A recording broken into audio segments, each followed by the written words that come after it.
दो बच्चे एक ही शहर में पले बढ़े। दोनों ने एक साथ पढ़ाई की। दोनों मेहनती थे। दोनों होशियार थे। लेकिन 30 साल बाद एक के पास करोड़ों की प्रॉपर्टी थी, बिजनेसेस थे, पैसिव इनकम थी। दूसरा अभी भी तनख्वाह के लिए काम कर रहा था, रिटायर होने से डर रहा था। फर्क क्या था? स्कूल नहीं, टैलेंट नहीं, किस्मत नहीं। फर्क था पैसे के बारे में उनकी सोच में। यह कहानी है रॉबर्ट कियोस्की की। एक था उनका असली पिता, पढ़े लिखे, सरकारी नौकरी वाले, जिन्हें वो कहते हैं पुअर डैड। दूसरे थे उनके दोस्त के पिता, जो कभी हाई स्कूल पूरा नहीं कर पाए, लेकिन बने हवाई के सबसे अमीर लोगों में से एक, जिन्हें वो कहते हैं रिच डैड। आज हम समझेंगे रिच डैड पुअर डैड, वो किताब जिसने दुनिया भर में 40 मिलियन से ज्यादा लोगों की फाइनेंशियल सोच बदल दी। और अगर आप अंत तक रुके तो मैं आपको वो एक सबसे बड़ी गलती बताऊंगा जो हम सब पैसे के मामले में करते हैं और जो हमें कभी अमीर नहीं बनने देती। इस चैनल पर आपका स्वागत है, जहां हम दुनिया की बेस्ट किताबों को हिंदी में समझाते हैं, सिंपली, क्लियरली और प्रैक्टिकली। अगर आपने हमारी एटॉमिक हैबिट्स वाली वीडियो देखी है तो आप जानते हैं कि हम यहां सिर्फ समरी नहीं देते, हम वो आइडियाज देते हैं जो आप कल से यूज कर सके। तो चलिए शुरू करते हैं। बचपन से हमें एक फॉर्मूला सिखाया जाता है, खूब पढ़ो, अच्छे मार्क्स लाओ, अच्छी नौकरी मिलेगी, जिंदगी सेट हो जाएगी। और हम मानते भी हैं इसे। लेकिन रॉबर्ट कियोस्की एक बड़ा सवाल पूछते हैं, अगर यह फॉर्मूला सही है तो इतने पढ़े लिखे लोग पैसों की तंगी में क्यों जीते हैं? डॉक्टर्स, इंजीनियर्स, एमबीएस, सैलरी तो अच्छी है, लेकिन फिर भी ईएमआईज में फंसे हैं, सेविंग्स नहीं है, रिटायर होने से डरते हैं। क्यों? क्योंकि स्कूल हमें बहुत कुछ सिखाता है, लेकिन पैसे के बारे में कुछ नहीं सिखाता। हमें सिखाया जाता है पैसे कैसे कमाएं, लेकिन कोई नहीं सिखाता पैसे कैसे काम करवाएं।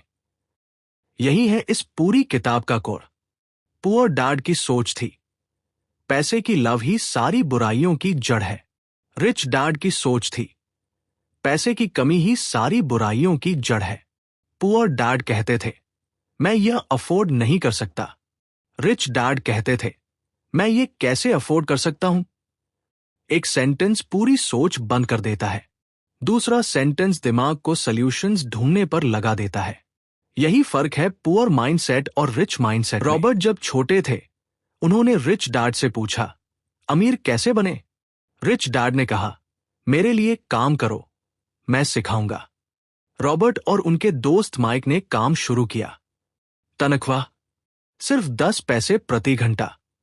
कुछ हफ्तों बाद रॉबर्ट गुस्से में गए, ये फेयर नहीं है, आप हमें कुछ नहीं सिखा रहे और पैसे भी नहीं दे रहे। रिच डैड मुस्कुराए और बोले, बस यही तो लेसन है, ज्यादातर लोग पूरी जिंदगी यही करते हैं, तनख्वाह के लिए काम करते हैं।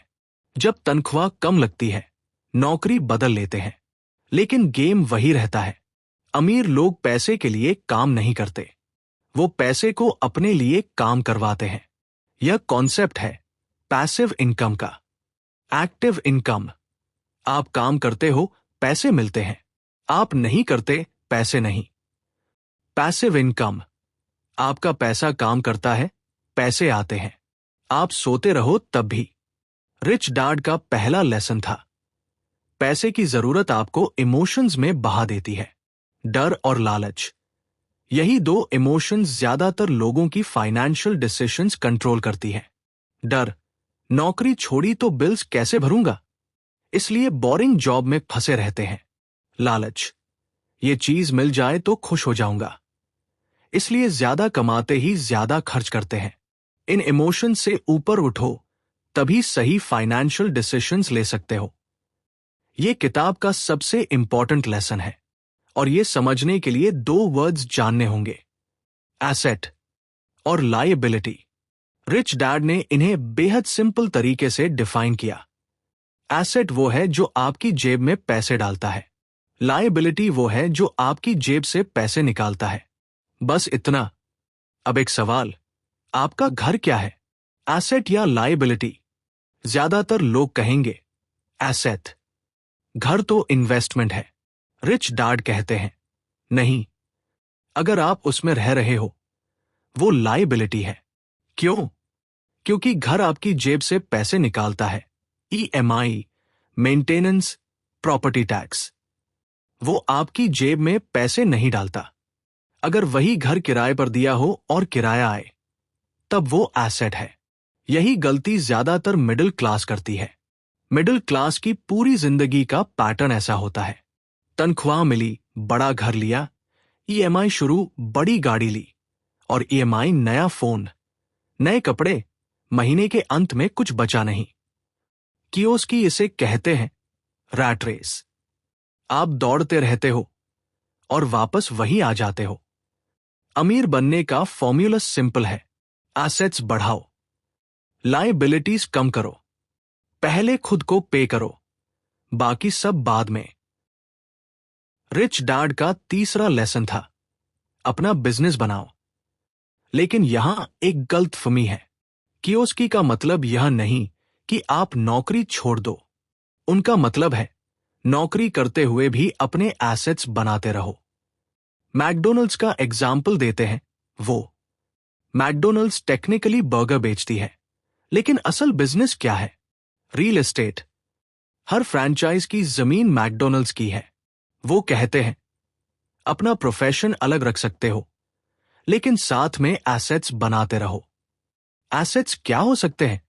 रेंटल प्रॉपर्टी जो किराया दे, स्टॉक्स और म्यूचुअल फंड्स, बॉन्ड्स, कोई साइड बिजनेस जो बिना आपके चले, इंटेलेक्चुअल प्रॉपर्टी जैसे कोई किताब, कोर्स या कंटेंट। की आइडिया, अपनी सैलरी का एक हिस्सा हमेशा एसेट्स में लगाओ, पहले, बाकी खर्चों से पहले। इसे कहते हैं पे योरसेल्फ फर्स्ट। ये लेसन थोड़ा अलग है, लेकिन बेहद जरूरी। कियोस्की कहते हैं अमीर लोग टैक्सेस को समझते हैं, बाकी सब बस देते रहते हैं। एक एम्प्लॉयड इंसान के साथ क्या होता है? पहले गवर्नमेंट टैक्स काटती है, फिर जो बचता है उससे जिंदगी चलाते हैं। एक बिजनेस ओनर के साथ क्या होता है? पहले कमाते हैं, खर्चे करते हैं, जो बचता है उस पर टैक्स देते हैं। और business expenses, office, car, travel, meals, ये सब टैक्स से पहले काटे जा सकते हैं। इसीलिए कियोस्की कहते हैं फाइनेंशियल एजुकेशन सीखो, अकाउंटेंट और लॉयर को समझो, सिस्टम को अपने फेवर में यूज करो। ये इलीगल नहीं है, ये फाइनेंशियल लिटरेसी है। पुअर डैड कहते थे पैसे पेड़ पर नहीं उगते। रिच डैड कहते थे अगर पैसे नहीं है तो बनाओ। कियोस्की कहते हैं अपॉर्चुनिटीज हमेशा होती है, लेकिन ट्रेन्ड माइंड ही उन्हें देख पाता है। एक एग्जाम्पल देते हैं वो। एक 970S में फीनिक्स में रियल एस्टेट क्रैश आई। जमीन की कीमतें गिर गई। सब डरे हुए थे। रिच डैड ने कहा यही टाइम है खरीदने का। जब सब बेच रहे थे, उन्होंने खरीदा। जब मार्केट रिकवर हुई, उनकी प्रॉपर्टी दोगुनी हो गई। कियोस्की का लेसन, हर जगह अपॉर्चुनिटी है, रियल एस्टेट में, स्टॉक्स में, बिजनेस में, लेकिन उसे देखने के लिए फाइनेंशियल एजुकेशन चाहिए। डर नहीं, नॉलेज चाहिए। और सबसे बड़ी बात, एक्शन लेना होगा। ज्यादातर लोग वेट करते हैं, सही टाइम आएगा तो शुरू करूंगा। कियोस्की कहते हैं सही टाइम कभी नहीं आता, शुरू करो, सीखते जाओगे। ये लेसन सबसे अंडररेटेड है। कियोस्की ने एक जर्नलिस्ट का एग्जाम्पल दिया जो बेहतरीन राइटर था। उसने कहा मैं अपनी राइटिंग से ज्यादा पैसे कैसे कमाऊं? कियोस्की ने कहा सेल्स सीखो। जर्नलिस्ट ने नाक बहुत चढ़ाई, मैं सेल्समैन नहीं बनूंगा। कियोस्की ने कहा तभी तो तुम स्ट्रगलिंग राइटर रहोगे, बेस्ट सेलिंग ऑथर नहीं बनोगे। पॉइंट ये है, हर स्किल जो आप सीखते हो आपकी वैल्यू बढ़ाती है। रिच डैड हर कुछ साल में नई डिपार्टमेंट में काम करते थे। अकाउंटिंग, सेल्स, ऑपरेशंस, मार्केटिंग, हर जगह से कुछ सीखा। कियोस्की कहते हैं, एक स्किल में एक्सपर्ट मत बनो, थोड़ा थोड़ा सब सीखो।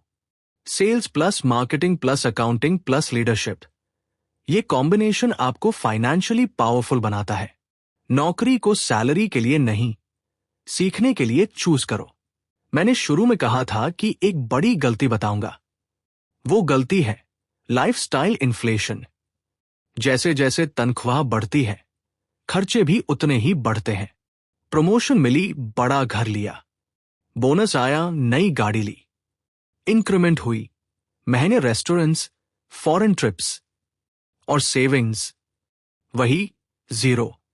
कियोस्की कहते हैं, यही रैट रेस है। आप फास्टर दौड़ रहे हो, लेकिन उसी पहिए में।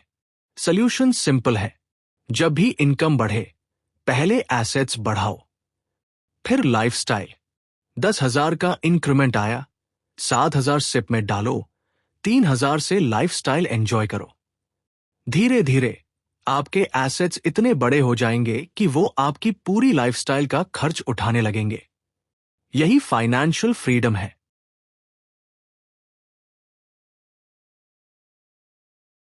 चलिए सब कुछ रिकैप करते हैं। रिच डैड पुअर डैड के 6 सबसे बड़े लेसन्स। लेसन 1, अमीर लोग पैसे के लिए काम नहीं करते, पैसा उनके लिए काम करता है। लेसन 2, फाइनेंशियल लिटरेसी सीखो, एसेट और लायबिलिटी का फर्क समझो। लेसन 3, अपने एसेट्स बनाओ, नौकरी के साथ साथ। लेसन 4, टैक्सेस और कॉरपोरेशंस को समझो, सिस्टम को अपने फेवर में यूज करो। लेसन 5, अपॉर्चुनिटीज देखना सीखो, डर नहीं, नॉलेज से। लेसन 6, पैसे के लिए नहीं, सीखने के लिए काम करो। और सबसे बड़ा टेक अवे, पहले खुद को पे करो, एसेट्स बनाओ, रैट रेस से बाहर निकलो। रिच डैड पुअर डैड सिर्फ एक फाइनेंस बुक नहीं है, यह एक माइंडसेट शिफ्ट है। यह किताब मुझे पर्सनली बहुत पसंद है क्योंकि यह कॉम्प्लिकेटेड फाइनेंशियल टर्म्स में नहीं, बल्कि रियल स्टोरीज में समझाती है। अगर इस वीडियो ने आपको कुछ नया सोचने पर मजबूर किया, तो लाइक जरूर करें। इससे चैनल को बहुत मदद मिलती है। कमेंट में बताइए, आपके घर में पैसे के बारे में क्या सिखाया गया? पुअर डैड की सोच या रिच डैड की सोच? सब्सक्राइब करें और बेल आइकन दबाएं। अगली बुक समरी मिस मत करना। मिलते हैं अगले वीडियो में। तब तक पढ़ते रहिए, सीखते रहिए।